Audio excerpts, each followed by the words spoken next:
Part 1. Charlie Chaplin, the man who hid his pain. He made the world laugh. He fell. He smiled. He stood up again, and millions laughed with him. But behind that smile there was hunger, loneliness, and fear. This is not a story about comedy. This is a story about pain that learned how to dance. Charlie Chaplin was born in 1889 in London. His childhood was not kind. His father struggled with alcohol. His mother struggled with illness. Money was always missing. Food was never enough.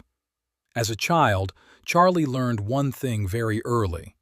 If you want to survive, you must adapt. Again and again, life pushed him down. And again, he stood up. He spent time in workhouses, cold places, loud places, places where children learned to stay quiet. Charlie felt shame. He felt fear. But he also learned to watch people. How they walk, how they fall, how they hide pain behind small gestures. When his mother could no longer work, Charlie had to grow up fast. There was no safety net, no protection, only movement forward. The stage became his escape. Not fame, not applause. Escape.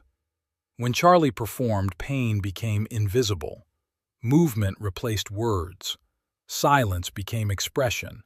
He discovered something powerful. You do not need words to be understood. You need truth, and truth lives in the body. Charlie's walk, his hat, his shoes, his silence, all of it came from real life, from hunger, from embarrassment, from being small in a big, cruel world. People laughed, but Charlie was not laughing inside. He was remembering. He was transforming pain into rhythm, fear into timing, loneliness into connection. Little by little, the character was born. The tramp, poor, clumsy, gentle, always pushed aside, always trying again. The world would soon fall in love with him. But the reason was simple. People recognized themselves. Charlie Chaplin did not create comedy to escape reality. He created it to survive, and survival shaped everything he became. Part 2. Laughter as a shield. Charlie learned to perform before he learned to feel safe. The stage was not a dream. It was protection. When he moved, pain stayed quiet. When people laughed, fear stepped back. As a young boy, Charlie joined theater groups. He traveled. He worked long hours. Life was unstable, but it had rhythm. Again and again he repeated the same movements, falling, standing up, trying again. The body remembered what the heart could not hold. Charlie did not speak much on stage. He listened. He watched faces. He felt the mood of the room. Little by little he understood timing. When to pause, when to move, when to fall slowly, when to stand still. Laughter became his shield. Not loud laughter, soft laughter, the kind that says, "I see you." The kind that makes pain lighter, just for a moment. When Charlie moved to America, everything changed fast. New cities, new studios, new pressure. But one thing stayed the same. He trusted movement more than words. Silence gave him control. The tramp grew clearer. His clothes were too big. His shoes did not fit. He walked like someone who did not belong, someone always in the way, someone always trying to be polite in a hard world. Charlie knew this feeling well. On screen, he fell into trouble again and again. And again, he stood up. Not strong, not proud, just standing. That was enough. People laughed because it was funny, but they stayed because it felt true. Behind every joke was a memory. Behind every smile was effort. Behind every fall was the choice to continue. Charlie Chaplin did not use laughter to hide pain from the world. He used it to survive inside it. Part 3. When the world finally noticed him. Fame did not arrive gently. It arrived suddenly. One day, Charlie was struggling to survive.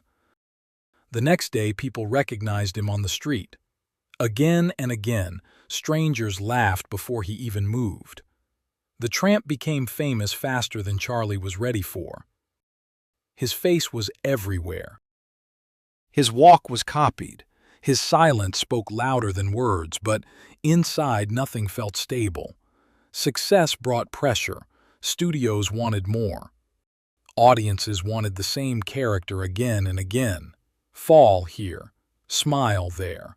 Be funny, be quick, be perfect. Charlie felt trapped.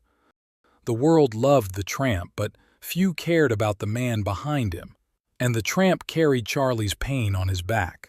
Hunger, shame, loneliness. All of it was still there, just better dressed. Charlie worked obsessively. He repeated scenes again and again. 1 take, 2 takes, 20 takes, sometimes 50. He searched for the exact movement, the exact pause, the exact look that felt honest. People thought he was difficult, slow, too sensitive. But Charlie knew something they didn't.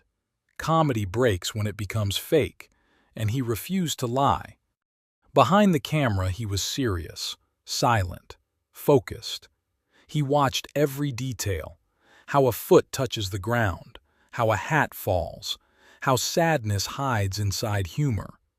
Charlie did not chase laughs, he chased truth.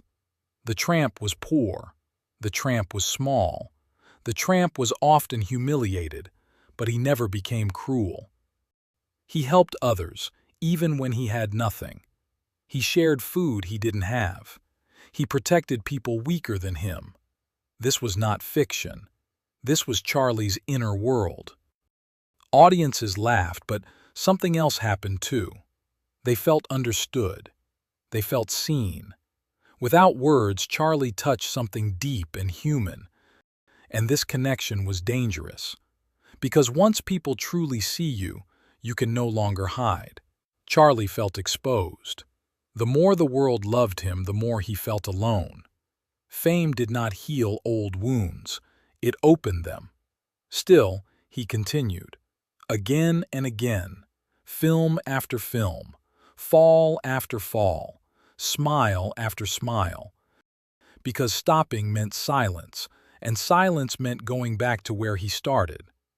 Charlie Chaplin was no longer just entertaining the world, he was carrying it. Part 4. When laughter became dangerous. As Charlie Chaplin became more famous, laughter began to change its meaning. At first it was warmth, connection, relief. But slowly it turned into expectation, pressure, demand. People no longer laughed with him. They waited for him to perform. Every new film carried a heavy weight. Be better. Be funnier. Be the same. Again and again the world asked for the tramp.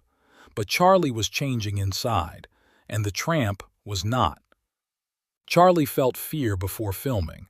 Not fear of failure, fear of repetition, fear of losing honesty, fear of becoming empty. So he did something risky. He slowed down. He began to use comedy to speak about pain directly. Hunger, poverty, loneliness, power. He showed a world that was unfair, and he showed it without anger, only truth. Some people laughed less. Others felt uncomfortable. Silence entered the room. Charlie understood this moment. When laughter fades, meaning appears. He took full control of his films. He wrote them, directed them, edited them. Again and again he chose independence over safety. This gave him freedom, and it gave him enemies. Studios did not like his control. Politicians did not like his messages. Powerful people did not like being seen through humor. Slowly, pressure grew around him. Charlie felt watched, judged, misunderstood. The same world that once celebrated him now questioned him. Still, he did not retreat. He believed comedy could tell the truth without shouting. He believed silence could say more than speeches. He believed the small man could stand against the powerful, even if he lost. Inside, fear and courage lived together. Every film became a risk. Every smile carried tension. But Charlie accepted this cost, because going back was impossible. He had used laughter to survive. Now, he used it to speak. And once you speak honestly, the world never hears you the same way again. Part 5. Alone at the Top. Charlie Chaplin reached a place very few people ever reach. He had complete control, fame, money, freedom, and yet he had never felt more alone. The world expected joy from him, smiles, laughter, lightness. But inside, Charlie felt heavy. Success did not bring peace. It brought distance. People no longer spoke to him honestly. They agreed too quickly. They laughed too easily. Silence followed him everywhere. Real connection became rare. Charlie worked more than ever. He spent endless hours in editing rooms. Again and again he changed small details. A look, a pause, a step. He searched for something real in a world that felt artificial. His films became quieter, slower, deeper. Comedy was still there, but pain stood closer to the surface. The smile lasted a second longer. The fall hurt a little more. Some audiences understood, others didn't. Criticism grew. Newspapers questioned him. Politicians watched him closely. His ideas were called dangerous. His silence was called suspicious. In a loud world, quiet truth made people uncomfortable. Charlie felt pressure from all sides. He was expected to explain himself, to choose sides, to become something clear and simple. But he refused.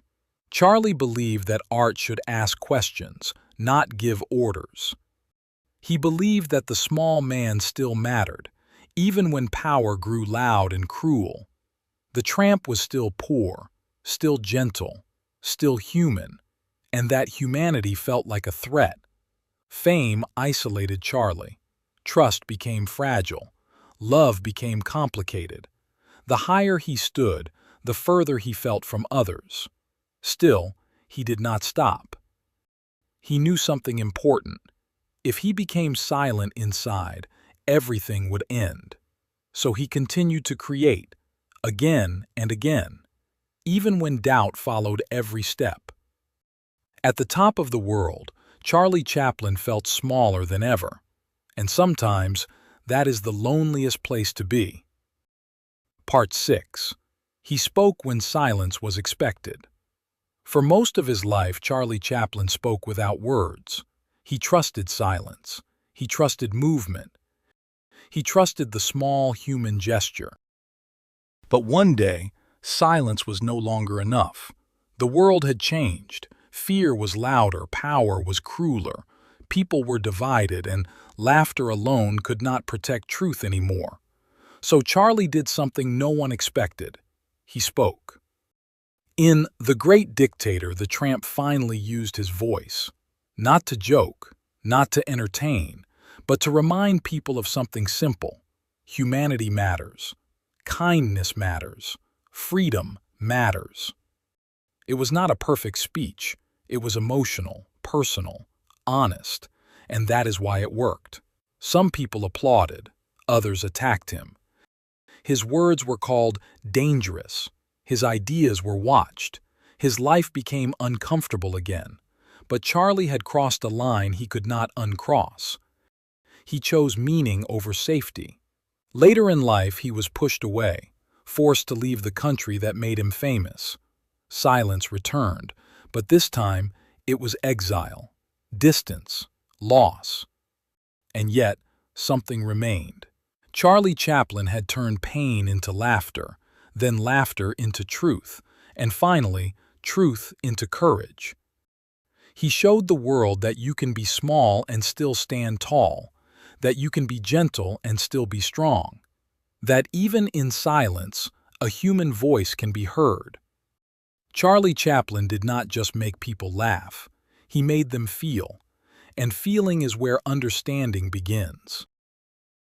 Thanks! Please subscribe and like. Spin a new yarn with us every week. See you there!